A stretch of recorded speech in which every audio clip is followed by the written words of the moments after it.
Okay, welcome everybody to another edition of Exit the Maze podcast. I'm Scott Jones with Dr. Donna Marks. And Donna, can you hear us? Are you with us? I think she's having a little issue getting herself unfrozen there. So we'll give her a few moments to do that. I want to remind everybody that this is based, this podcast is based on the book Exit the Maze by Dr. Donna Marks, and that book is available for sale. There is a reissue coming out with a few minor changes in December, so keep that in mind. Donna, are you with us now? All right, she's having a little bit of an issue with her stream. This is being brought to you by Addiction Training Center, ATC, and what we do is we do trainings and we help people to get involved in helping others with addiction. And if you want to know more information about what we do, become a certified event interventionist or get involved. Donna is not with us. You can go to atceducation.com and learn more about Addiction Training Center. Donna, you had a little issue there, but we're back. We're here. How are you? I'm doing very well. Thank you. You know, technology is just, everything works perfect until that one moment when you need it to, right? Right. Well, I was all set up and I don't know what happened. So yeah, well, you're back. You're back and you're here now. I do trainings a lot and I even teach in some rehabs. And it seems like every time I pull out my computer to do something, that's when the computer decides to run one of its updates. And then you're just kind of standing there in front of people for 5 minutes doing nothing. So I've learned to tap dance and sing a little bit. That's what I do. Yeah, like you just had to do waiting for me to get. No, it's all good. It's all good. But we want to make sure we get on live. Bruce is with us. Thanks for joining us, Bruce.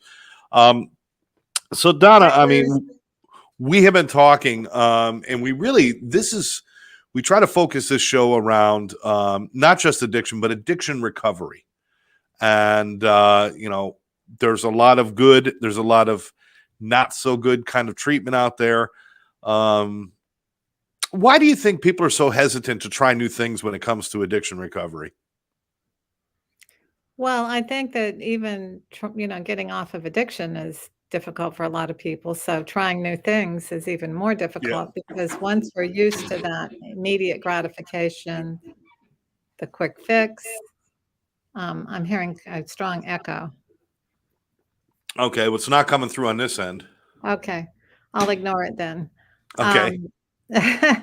So, once we're used to that, and then recovery is about change. It's about changing. In fact, it's not really so much about changing as it is about reclaiming your natural state. And your natural state is not to be addicted. Because when you're born and your needs are met in healthy ways, you don't get addicted unless you're exposed to something that's so addictive that anybody would get addicted to it, which a lot of addictions are made that way on purpose. Like we know cigarettes are made that way on purpose. Alcohol has a very high content. And now they add fentanyl to drugs to make them even more addictive. So sugar, with the corn syrups and all are made that way to be more addictive. So, but you're not made to be addicted. You're not made that way. So you're really just restoring yourself to a natural state, but it's uncomfortable at first because all these things that you've been medicating, all these feelings, all these discomforts, all these things that keep you awake at night and jolt you into anxiety first thing in the morning, they don't just leave unless you change. So if you realize that and you take on the personal challenge and you decide that you like personal challenges because you want to have your true self, it's a fun and exciting adventure. But if you're not used to it and you listen to your mind tell you, I don't like this, I don't want to do it, you're in for a lot of discomfort. Yeah, I would imagine. Yes. So it sounds to me like motivation, personal motivation, has a lot to do with whether recovery is going to take hold or not. Is that accurate to say that? Well, yes, but you have to go a little bit deeper into what motivates a person. Okay. All right. I know everybody wants something. Everybody wants something, but not everybody's willing to do what it takes. I sit on the sofa eating Doritos saying, I wish I was thinner. And I really do want to be thinner. but I'm not willing to get up and run down the street or even go for a walk or pick up the weights. So, Well, I'm not sure you do want to, because it's an action. okay. Wanting is a feeling. All right. Yeah, and if you want to lose weight, you will lose weight through your actions. So you won't necessarily give up your Doritos, but you won't eat so many that you can't lose weight. And Right. you will also replace eating Doritos with something that makes you feel good about yourself, rather than, why am I doing this? Why am I doing this? Why am I doing this? And then you get up the next morning, and because you've had a bunch of hydrogenated food and all the bad ingredients in that processed food, and you feel yucky, or you step on the scale, or you avoid it altogether because you know what it's going to say. And as of course, if we Yeah. avoid it, it keeps going up, up, up. And then that whole anxiety, and what am I doing? And then you have more Doritos to cover that up, just like any other addiction. So once you say, I hear what my mind is doing. I see what you're doing, mind. I see what you're doing. You're telling me, and you deserve this. Enjoy the Doritos. This is a favorite part of your day, relaxing in front of the TV, having your Doritos. You deserve this, and go for it. Once you realize that, because that same voice that says that to you the next day says, why did you do that, you stupid idiot? How are you ever going to get in shape? And then you have anxiety about your health and all that. So once you're on to your mind, the addict, the little addict in there, Yeah. I said it's a little monkey on your back, and they invite other monkeys and they never stop chattering.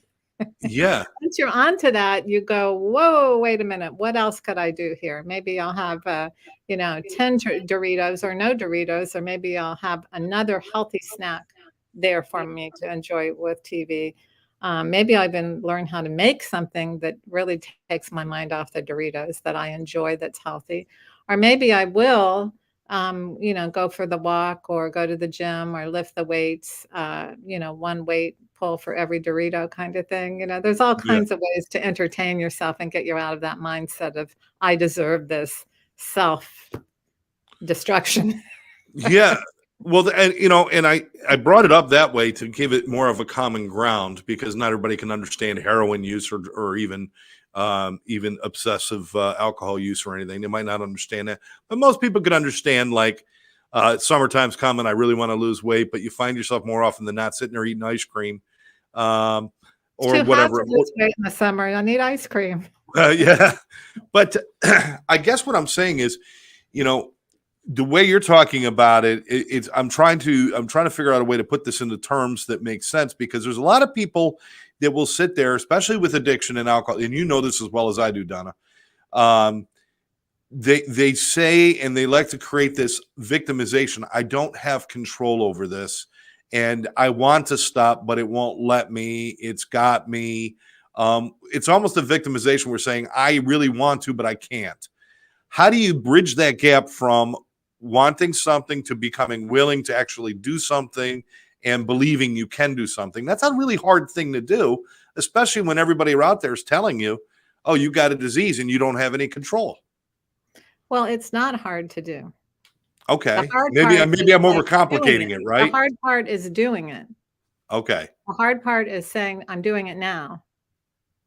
So when I quit smoking, I quit all the time. And then what would happen is, and it wasn't hard, I'd say I'm quitting, and I'd not buy them. And sometimes 2 or 3 months would go by. And then, my boyfriend would break up, and oh God, I've got to have those cigarettes. Those are my best friend, my comfort, zone, my everything. I have to replace, I have to medicate this pain, and then, the champagne and the wine and the beer and, Mm, everything else. Our new boyfriend would work. Um, so what's happening there is I'm not in touch with who I am. I am a robot that's programmed to be, a heat-seeking device, so to speak. And so, but that's not who I am. So, what finally happened is that, I recognized that I was substituting those things for actually caring for myself. No one will love me more than I love myself. No one is going to take better care of me than I take myself. How do I bridge the gap from surrendering my will and my power over to all this garbage addiction to actually feeling happy and good about myself by deciding that I'm no longer willing to use my body as a toxic waste dump or to be used by some other product or some other thing or some other person, that I am a whole person, I am complete, I was born that way. Things happen that cause damage, and I can repair that damage just like any other vehicle can be repaired. And I can also use that damage to be better than I ever could have been without the damage. In other words, I convert all my trauma into something good, like you and I are doing right now, to help other people, to share our message. But you can't just sit around and go, I miss it, I miss it, I miss it, I miss it. And then the next tragedy that happens or the next uncomfortable feeling, I decide to re-engage. No, it's, one day at a time, Yeah. sometimes 1 minute at a time. And what I do now is I always find a healthy substitute when my mind starts saying, gee, it sure would be nice to have a cigarette. Gee, it sure would be nice to have a drink, or I'd like to do this or that or whatever, to do something else. I'll pick up a book, I'll call a friend, I'll go for a walk, I'll do something that listen to really good music. We've covered this quite a few times now. It's Yes. hard. It's Yes. hard for it to sink in though when that Right. is going on. Well, I think because we like to take the victim role when there's something that we feel that is going to be difficult to do. It's easier for us to say, "Well, it's impossible. I can't give it up. I can't," and that's that's a language I'm trying to change with people that I work with. Is stop using negative terminologies. Start using positive ones. I even tell people don't say I can't drink or I can't drug. The minute you say you can't do something, there's a human thing in us that says, what do you mean I can't? Of course I can. We want to do it. So I try to teach people, use the words, I choose not to drink, I choose not to drug, and it empowers you. But I think it's that victimization of and it's been perpetuated by some rehabs in this area too. I'm going to say that right now, where they say relapse is part of recovery. That's a perpetuation of you don't have control whether you relapse or not. Well, That's ridiculous. it's another way of saying, we're here to sign you up next time. Yes, exactly.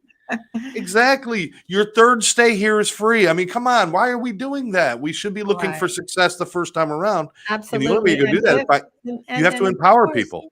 And of course, people relapse. I relapsed after 23 years. The point is, I don't need to beat myself up for it. What do I need to do? What do I need to learn from that? Why in the world did that happen? And so I don't need to go through another same 30-day program now. What I need to do is No. figure out what triggered me to do such an insane thing. Something really bad was wrong. And so if I'm not led to that place, I'm never going to heal. And I'll never really have the benefits of real recovery, which truly is to be free from addiction and to be full of self-care and self-love. Now, a lot of this self-care and self-love is how much of it is your thinking and how much of it is action? If you know what I'm saying. How much is Right. an action of doing things? Well, I guess it's all action because our thoughts don't control us unless we surrender to them. There, So if we okay. have the act, we have the thought, do this, do that, and it's not good for you. You have to act on either doing it or not, or the act on not doing it. Both are actions. So yeah, you can say, yeah, I hear you. I know how badly you want to call him or her. I know you're missing them. Of course, it's just like any other addiction. I forget about the abuse, the negativity, the criticism, the abandonment. I'm in therapy 5 times a week to work on it. Forget all that. And I want to call because this euphoric recall comes into my mind. I'm thinking about those 5 minutes of bliss. Yes, exactly. So, I can act on those thoughts that say, oh, it was so wonderful. Yeah, we had problems, but it was so wonderful. And, relationships are about growing. Well, yeah, they are. But are both people doing that? Actually doing it, or, are going through the motions, or actually doing it?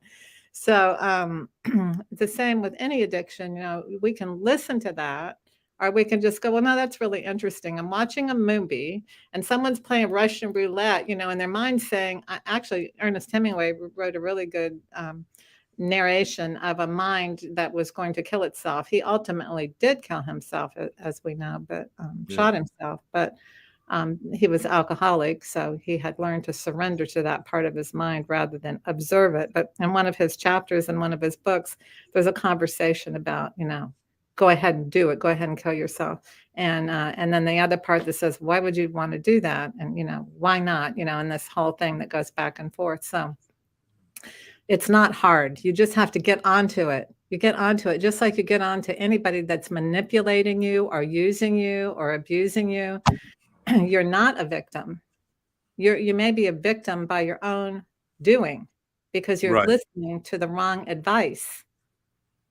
So I once you think reclaim your life and say no, I think there's times almost when we stay in bad situations like that and stuff, and play the victim role, if you will, because it absolves us of responsibility. I get to blame somebody else for my misery, for my life, and everything else, instead of the person I should blame by looking in the mirror and saying, "If you're not happy, it's up to you to go be happy and go do something good." that's a lot of work. It's so much easier to Yeah, blame you and blame God and blame my parents and everyone else rather than wait. These situations are can be seen in two ways. Bad things have happened, and they can either contribute to my growth, give me depth and compassion, or I can just say, "Oh, there's nothing I can do." It just doesn't fly. That you can go online and you can look up severely handicapped motivational speakers. And there's a couple of guys that'll come up. One of them is about a foot and a half tall, no hands, and kind of waddles around on shoes of sorts. And he is married happily and has a fabulous career as a motivational speaker. Now, if that person can have a happy, successful life, right. why would I not be able to? There are people who transcend really serious circumstances. Those of us that are addicted have really nothing serious to deal with other than our pain, which we refuse to address, or this crazy voice in our head that says, you're not worth it, keep getting high. That is, if you look at it objectively, that is utterly absurd. It And really people is. who have, have real handicaps and real trauma can overcome it and use it. Even these people that have been mass shootings and things, they go out and help other people. They set up foundations. They do things with that pain. So Right. we all have that opportunity to take our pain and convert it into healing ourselves and others, or sit around and saying, this is too hard, I can't do it, when it's really not that hard at all. It's something. It's a lot of that self talk that we listen to. But one of the things I wanted to mention was you were talking about these guys that just transcend their issues and do so many things, and how brilliant they are and how incredible they are. But I'm going to tell you, almost every addict I've met who has found recovery, alcoholic addict or whatever, who has found recovery and embraced recovery as far as helping others, continuing to grow themselves and build a life. These are amazing, amazing people. Quite honestly, regular people who just nothing has ever happened to them, they're kind of boring. Uh, Can't I mean, relate, right? yeah, I mean, it's like, what adversity have you seen when somebody who has actually been through their own personal hell, if there's not a better way to say it, I think that's about the way to say it. People who have been through their own personal hell of loneliness and desperation and feeling out of control and the sadness, it goes on. When you see them come into the light of the day, there is such brilliance in these people. They have no idea how wonderful they are and what walking miracles they are, and just incredible people. I wish there was a way to impart that into them, and it's not until usually a few years down the road where you really start to recognize just how far you've come and what a great person you can Well, be. those of us with addiction, there's that expression in the program, we're egomaniacs with inferiority complexes, Yeah, which means we know we have talent and we know we have superior talent in some area, but we also have this self-loathing and not being good enough and uncomfortable connecting feeling.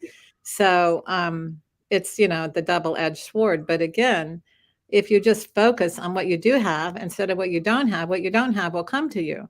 What do I mean by that? Well, if I'm focusing on my talent and I'm staying addiction free and I'm using my talent, I'm going to connect. I'm going to connect. It's unavoidable. So, because my talent will convert to connections.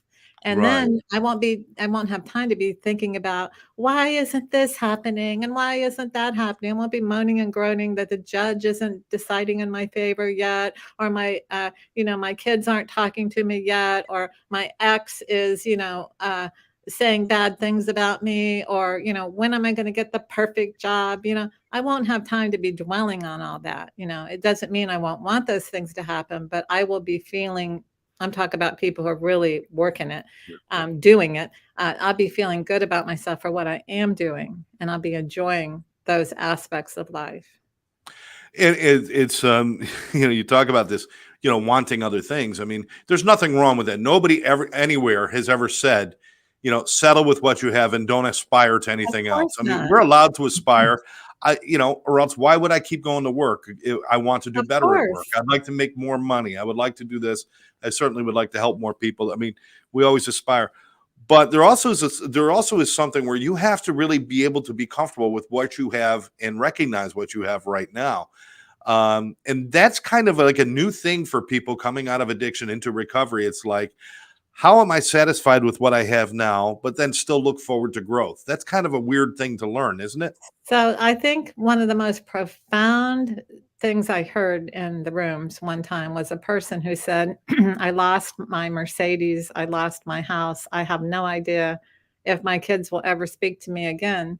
But right now, I'm about 30 days sober. I'm getting to work on a bicycle every day, and I'm grateful for both, for all three, actually, the bicycle, the job, and the sobriety. I'm Right. actually grateful for the first time in my life. Why? Because sometimes people who have everything don't feel that they've earned it. And that's why love is an action word. If you have everything your whole life, you don't know the difference between earning something and having it have intrinsic value versus it just being there. And it's something that a person takes for granted. So often, I work with a lot of wealthy people. Often, people with a lot of wealth have always had a lot of wealth, have not felt that they have earned it. Now, there are people who have been raised with wealth and who have wealth, who were educated or raised in such a way that they did have to earn things. And there's a big distinction there between something being handed and something earned. But often people in life are just existing, and they don't have that gratitude. And sometimes we create these scenarios of our lives that are traumatic and cause pain to ourselves and sometimes others, because there's that inner need to transcend and to earn happiness. It's not just a natural thing for someone that they can just accept it that way. They feel they need to earn it. And so I think that's an important distinction. I think it's a good day on the day that you recognize that if I really want it, I can do it. Right. Instead of thinking everything is out of reach. Everything is out Right. of reach for me. The whole world is happy, but I'm the one who's miserable. Like you said, I mean, you said the egomaniac with the inferiority complex. I got sober in the city, and it was I'm the piece of crap the world revolves around. That's how we said it. Um, but one of the things that I see a lot of people doing is saying that's good for them, but I'll never be that. I'll never have that. Well, they're So right. They're right. gain They're well, right. because they're telling themselves they're not going to, Right. Exactly. So if but they there's start saying, "What do I wanna be and how can I get there?" They'll be that, and they will get there but in it's more spite of than the just fake it till obstacles. you can't just fake it till you make it either, though. I mean, just saying the words doesn't mean something. You mentioned something before Like about you said, how are celebrating you these gonna little get there? victories. What? You said something before in another show about, celebrating little good things that you do each day. Look, Is if that you one want way to to be start building confidence that you can do things? yes, if you wanna be a CAP, you can tell yourself, certified addiction professional, or get a college degree. You can say, "Oh, I want that, I want it, but I can never have it." Or you can say, "How do I go about getting that? And where do I get the support that I need to get it?" And so then you sign up, then you study, then you get the, one course done and another course done and another course done, and you talk about it and you get support and you got your cheering squad behind you, and you internally, you're earning it, and you internally give yourself the positive reinforcement for that. And then before you know it, you've got your degree, you've got some experience because it's part of the requirement in the field, and you're off and running. Maybe it's because everybody's waiting to celebrate the end result instead of the journey, instead of looking at each thing that you do and saying, well done. Instead And of, that's the addictive because I think mindset. what a lot of people say is, yeah, I did good on that, but I'm not there yet. I still got 3 years left. It's like, well, why not celebrate these little things? It's important to keep very micro focused on what you're doing in front of you, right? If you're always focused on the future, you will never enjoy what you have now. And all you have is now. And one of the things I say all the time to patients is, oh, can I see your death certificate? You know when you're going to die? I mean, this is the most absurd thing ever, ever, ever. So, we have our birth certificate. Unless we're already gone, we don't have the other one. And Right. so what we have is today. Today is the only day you have. And how can you love today? What do Yes. you need to do today?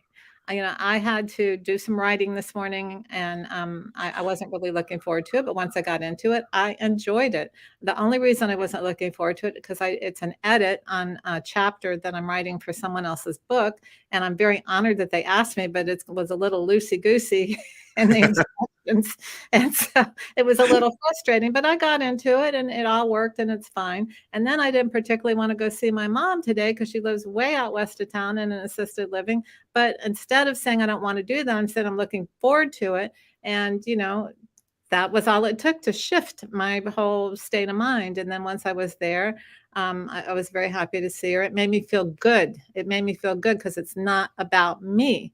And when I'm functioning of me, me, me, me, me, and not you and even the room around me and everything in it, it's a whole different consciousness. So yes, the addict wants it right now. I want a degree. How do I order one online?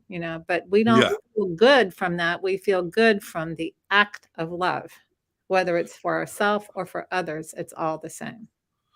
So is there anything that's too small to start with, or are there good ways to start practicing these things? Because it does take practice to use to stay in a positive state, because my natural state for a long time, maybe it wasn't my natural, but it became my norm, was to be negative. So when I came in, I had to practice little positives. One of the things you said was purposefully say something nice to somebody, do things like that. Do you have any other like little clues on things that you could do to just kind of until it becomes a little more natural? Well, I have 101 plus ways to self-love that's coming out in my new There book we in go. December. But, if you write to me, I'll be happy to share them with you now. But it kind of breaks down, like one of the main components is having gratitude. Do you take for granted that, that it's a beautiful rainy day or a beautiful sunny day? Because either one is essential for the life of the entire planet.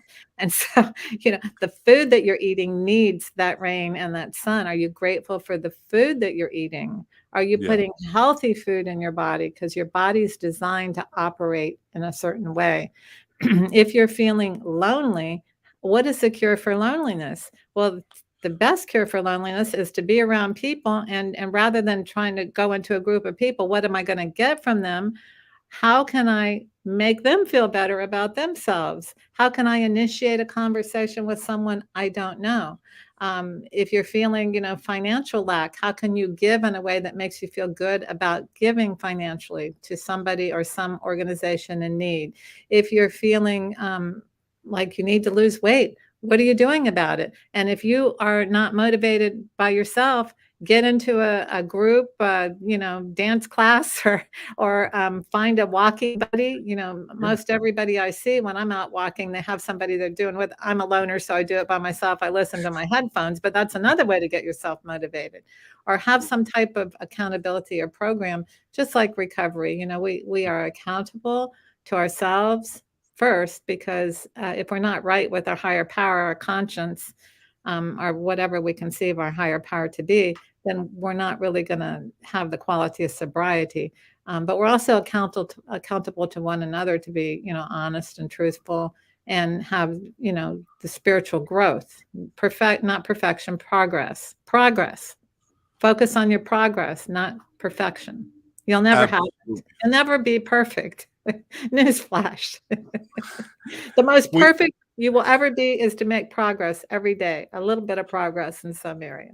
and I think those are the two big ones right there. Is that we look for perfection when we don't have to, because there is no such thing anyway. And the other thing is we look for an instant gratification for the goal, not for the process. So, I want a degree, but if I can't get it by the end of the day today, then I'm not bothering with it. I want everything now, and the only way to celebrate is to have it. I'll be Yeah, 45 or 65 before I get that degree. Well, so yeah. what? I'll go to the gym today, but if I don't weigh 20 pounds less at the end of the day today, then it's a waste of time. Right. So we're looking at the wrong rewards in what we do, and then we're looking Well, for flash perfection. forward to 45 or 65. Are you glad you have the degree, or do you still wish you would have one? Or Right, flash forward exactly. to 30 days ahead of time. Are you glad you lost 5, 10 pounds, or do you wish you wouldn't have lost any at all? So if Right. you want to be in the future, do that. I much prefer to stay where I am in the present because there's so many things going on. Like you said, I mean, well, you and I both. I mean, we're in professions where it's like every day brings us something a little bit different because we're dealing with people and different problems and different issues. And it's always exciting. And to go in with an expectation of exactly how my day is supposed to go is kind of ridiculous to begin with. I could go in and say I'll have a positive day, I will have a good day, but I can't tell what's going to happen. And getting wrapped up in that is just a recipe for disaster, isn't it? But no matter what's happening, you can either embrace it or go, really fight it and Correct. say, this is just, I hate this, or this is wrong, this shouldn't be happening to me. Or you could say, what can I learn and grow from this? It's painful, but what can I learn and grow from? Absolutely. Absolutely. Donna, our time flew by here. Oh my goodness. This is, I know. I know. I want to thank people for tuning in. I know a lot of people probably be watching this later. And because I know a lot of people come in the evenings and they sit down and they watch the show. Thank you for tuning in for those people watching the reruns. We want your You, questions too, don't forget. we do. We do. We want you to reach out. You can reach out to either myself or Donna on Facebook and ask us questions. Donna, if they wanted to email you, can they email you? Sure. They can email me right on my website, www.drdonnamarks.com. That's it, drdonnamarks.com. It doesn't get simpler than that, people. drdonnamarks.com. And of course, at atceducation.com is the easy way to get me. But if you have any questions, your program, we have CEUs available on your website, but your program, people can become a certified interventionist, which is a great place to start if you want to be in the field and you want something tangible, ethical, and fast. And it's a good beginning. It's a good beginning. Yes, it is. You can become a CEI certified event interventionist. We have the course. We keep it very affordable. We keep it very easy to do. We also have Dr. Donna Marks's class. We have Donna's class, which is Exit the Maze, and it really goes into the real in-depth about these things that we're talking about, but it takes it to the next level when she's talking about things to do to love yourself and different obstacles that we face. And even the addiction crisis itself, there's information in there. It's a great course if you really want to get a heads up on what is going on with addiction and start looking at treatment a little bit differently. Maybe it's time we stop handing out the pills and we start handing out some hugs. It's just something's got to happen. Right. And Karen's course, which is about brain chemistry, which is critical and something that's really missing in a lot of treatment facilities, that the foods we're eating and the nutrients or heavy metals that are in our body or the nutrients that are lacking and all of that, getting blood tested and really finding out what your neurochemistry is, that is critical, because there are the situations where you can make it so much harder on yourself trying to get sober. Your brain is re-regulating. It's dysregulating when you first get sober. And rather than just fill it full of pills, find out what it needs and what's going on there so you can get your brain healthy. And once your brain is healthy, your actions are going to be a lot healthier and easier, a lot easier. Absolutely. So her course and book are really good too. Yeah, when you're struggling and your dopamine pathways, your serotonin pathways, your adrenaline and noradrenaline, when those things are messed up, you know what's going to fix that is making sure that you have the right aminos, minerals, and vitamins To that make it a belong lot in your easier. body. The Mhm. ones that belong in your body, not some root they dug up in some far off country that makes you smarter, cures ED, and helps you sleep at night. No, And you weigh, 20 pounds less in 30 days. yeah, yeah, exactly. We're Another always quick looking for the. fix. Maybe that's the biggest problem we have, and maybe this is what we'll discuss next week. Everybody wants instant gratification, and I think that is probably a disease that underlies every kind of addiction or obsessive disorder. Is that instant gratification? We don't know how to slowly build up to things. We want it all right now. We want to pop a pill and feel it. We want to drink a drink and feel it. We want to put a bet on a table and get the rush from gambling. We want to put the pizza in our mouth and get the instant satisfaction. Everything's about instant gratification. Is that ever going to be something we could ever defeat, Donna? Of course we can, and because we're going to replace it with instant love instead of instant gratification, and doing Ah, an act of love, which actually does make you feel good about yourself. It fills that invisible hole that we carry around when we have an addiction, and helps us to feel whole and full, and we're not looking anymore. We don't want that route anymore. It doesn't feel good anymore. all right. My friend Bob Donnell has joined us. Bob's out in, I believe he's out in California. Hi, Bob. Thanks for joining in, Bob. He does a lot of great work with people. He's got a fantastic book that's called Your Next Level Now, and it's about growing and achieving the things that you want to achieve in your life. Uh, Fantastic. Which and is what we're talking about today. that's exactly what we're talking about. And so I thank him for his friendship, and we do some other work together. So I appreciate that. But Donna, next week, I think maybe we'll start off with kind of where we're leaving it now with how, what that love, how it really fulfills people. Because I don't know if there's people who really understand that how self-love can make that kind of difference. And maybe we'll talk about It's those the only feelings. thing that can make the difference. Yeah. Yeah. And, Uh, from the beginning of the first successful recovery meetings, it took 2 people to care enough about each other and to find a yes. higher power and to do the next right thing, whether they felt like it or not. Those are all acts of love. And then eventually, look how that changed the world. And I think that was the greatest moment was when two people believed that there was somebody else who cared about them, and it made them feel worthwhile and like somebody who matters.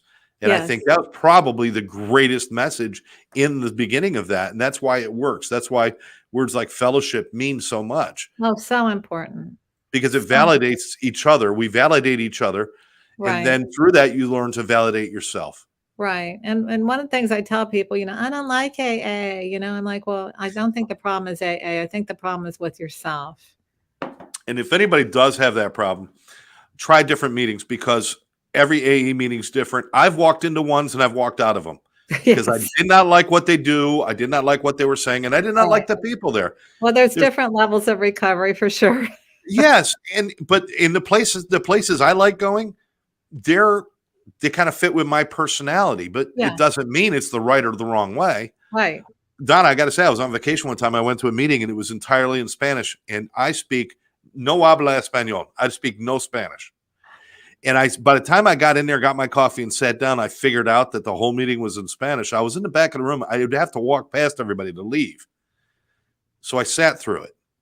And when I left, I felt wonderful. I have no idea what they said.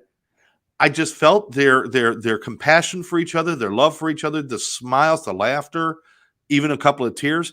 And when I walked out, I felt so fulfilled, and I didn't even have to know why. I just And felt part it. of that was because you were surrounded by love, but also because you loved yourself enough to sit there for an hour, no matter what thought you were getting out of it. Just by being there, you are contributing. You're showing that a person can stay sober. So that was a win-win. I did understand the word coffee, though. I got that. So I knew what to do there. But Donna, thank you so much. And I thank everybody else for joining us today. And I guess the whole key to everything, what we're talking about, is just start loving yourself. And we're going to help ease you through that. We're going to show you how to do it. And we're going to answer your questions. So please ask. And join us next Wednesday at 1 o'clock when we'll be here. Right, Donna? Righto. All right. Thanks for watching. We'll catch you next time right here on Exit the Maze.